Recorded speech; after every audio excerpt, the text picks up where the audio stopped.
Bonjour à tous, je suis ravi de vous retrouver aujourd'hui pour une nouvelle vidéo. J'espère que vous allez bien. Alors aujourd'hui, j'ai reçu quelques messages ce matin à propos d'une possible guerre civile en France. Je vois bien à quoi ça fait allusion, aux propos d'Emmanuel Macron, qui nous parle de guerre civile si ce n'est pas lui, si ce n'est pas son mouvement qui ressort, après les élections législatives. En fait, c'est comme toujours, on fait peur afin de cristalliser les gens et de les réunir sous sa bannière. Il l'a fait en 2017 avec C'est moi ou les nazis, en 2022 C'est moi ou le chaos, et maintenant en 2024 C'est moi ou la guerre civile. C'est jouer sur la peur des gens. Eh bien, prenons-le au mot et regardons. Et posons la question à l'oracle. Comment la guerre... Non, je ne vais pas le formuler comme ça parce que la connotation est trop négative. Comment la situation en France va-t-elle évoluer à propos d'une possible guerre civile? Vous voyez, j'ai failli dire une bêtise tout à l'heure, j'ai failli demander à l'oracle comment allait évoluer la guerre civile en France. On ne peut pas demander quelque chose qui n'existe pas encore et qui n'existera peut-être jamais. Là, nous allons regarder un petit peu quelles sont les possibilités. Bien sûr, on peut s'inquiéter, on peut se poser la question. Quand on entend certaines déclarations de syndicats, souvent des fonctionnaires, mais pas tous, hein, heureusement, mais qui disent nous ne ferons plus court, par exemple chez les enseignants, qui appellent à la grève. J'ai vu Manon Aubry aussi de LFI qui appelait à la grève générale si le Rassemblement national était élu. Alors en réalité, ce sont des députés qui sont élus, hein, mais je vois bien l'idée, c'est que si le Rassemblement national est majoritaire, c'est un appel à la grève générale de Manon Aubry, donc membre de LFI. Ce qui me choque, c'est qu'on fasse un appel à une grève générale si le résultat des élections ne plaît pas. Pour moi, on est proche d'un coup d'État. Que ce soit au lendemain des élections, un parti, un autre ou encore un autre, il faut respecter le choix des électeurs. On ne peut pas dire à un moment je fais des élections et si ça ne me plaît pas, c'est la grève générale. Ça s'appelle de l'autoritarisme, le coup d'État. euh, et on a l'impression d'être dans un pays, eh bien, chez Staline ou chez Mussolini ou Fidel Castro. Enfin, vous voyez, moi, ça me choque énormément. Mais regardons la situation, comment elle va évoluer. Bon, en tout cas, regardez, hein, la carte illustre parfaitement ce qui se passe en ce moment. On pourrait dire la Macronie, avec Emmanuel Macron. Dans un sens, LFI, par exemple, le Rassemblement national, les LR qui tournoient ici au-dessus de la tombe de la Macronie. Nous sommes sur une carte martienne qui illustre totalement ce qui se passe actuellement, c'est-à-dire des invectives, des menaces. Je venais vous citer ce que a dit Manon Aubry, mais elle n'est pas la seule. En fait, tous les camps s'arrachent plus ou moins. Celui qu'on diabolise le plus, pour l'instant, ce n'est pas le pire. Je dis pour l'instant, hein, tout est possible. Mais quand on regarde, eh bien, les plus virulents se trouvent du côté de LFI. D'ailleurs, je vous avais annoncé qu'à gauche, euh, le Front populaire, il y aurait un coup de théâtre juste avant les élections. Il en a déjà eu un avec l'éviction de Raquel Garrido et de, je ne sais plus son mari, son nom m'échappe, mais Alexis Corbière. Ça, c'était déjà un coup de théâtre. Regardez l'arrivée de François Hollande qui critique Mélenchon et Mélenchon qui critique François Hollande. On sent que ce Front populaire, il n'y a pas grand-chose pour qu'il se disloque. Je vous l'avais dit, on n'est pas à l'abri d'un coup de théâtre. Il y aura un coup de théâtre avant les élections, avant le premier tour. Observons, et je peux vous dire qu'il va y en avoir encore un. C'est couru d'avance. Eh bien là, en tout cas, nous avons, pour revenir à la question, la carte pour parler. On sent les invectives, on sent les engueulades, pour le dire, les menaces, tout ce qui est dans l'agressivité. Et regardez aussi, j'ai vu dernièrement un extrait de Jean-Luc Mélenchon, mais regardez comment il parle, on sent de l'agressivité potentielle. Ce n'est pas quelqu'un qui vous explique son programme, qu'on soit d'accord ou pas avec lui, je dirais que peu importe, mais c'est la tonalité qui est importante. Observez, observez là où les personnes sont sereines, observez ceux qui ont peur, observez ceux qui menacent.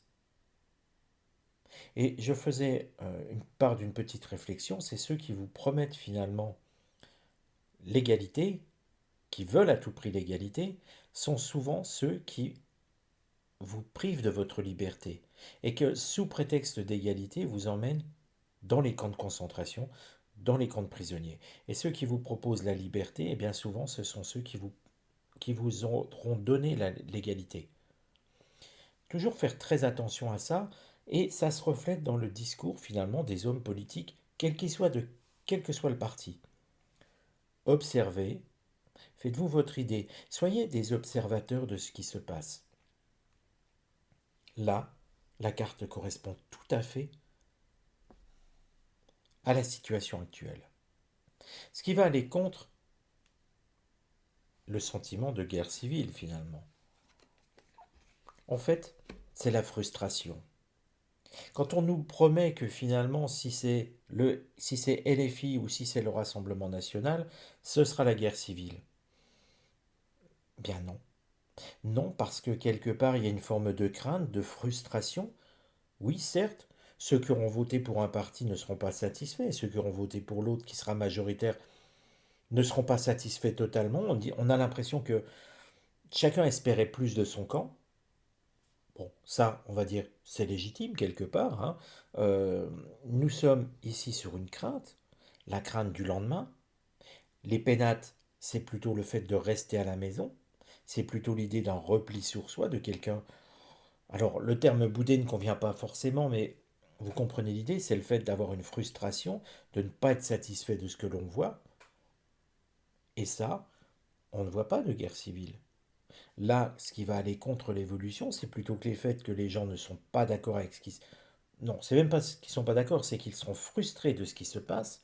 C'est un sentiment de, de crainte du lendemain, ce qui nous montre bien quand même que finalement, et là c'est encore une fois que la Macronie ne ressortira pas, la Macronie, on sait ce que ça donne.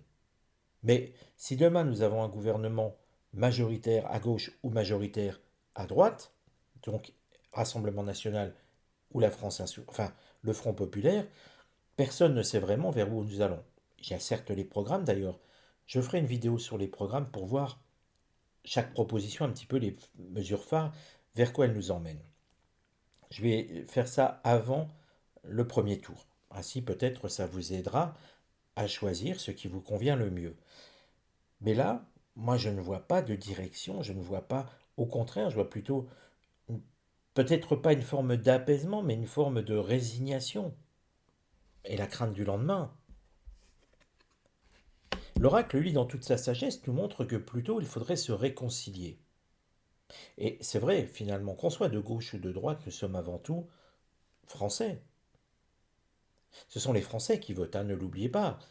Donc ça veut dire que toutes les personnes qui vont voter sont français. Et l'oracle, et c'est là où je vous dis toujours que l'oracle de Béline est vraiment plein de sagesse, il conseille aux Français, mais de se réconcilier et finalement derrière, c'est l'idée de ne pas craindre l'avenir, mais d'avancer ensemble, en bloc. Parce que oui, ensemble, on est toujours plus fort. Alors que divisé, forcément, la force se divise elle aussi.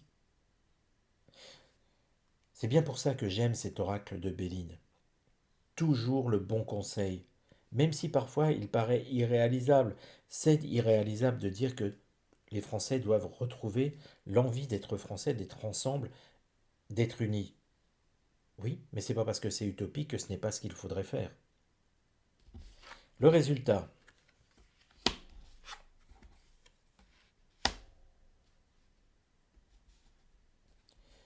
Alors, c'est vrai que la carte élévation montre que jusqu'au dernier moment, finalement, la majorité des Français va avoir la peur de la guerre civile. Parce que oui, quelque part, les responsables politiques sont, entre guillemets, pour certains, responsables de ce qui se passe, responsables de son sentiment. Emmanuel Macron en premier lieu, bien sûr. Mais si on regarde la carte du résultat, elle ne montre pas d'agressivité.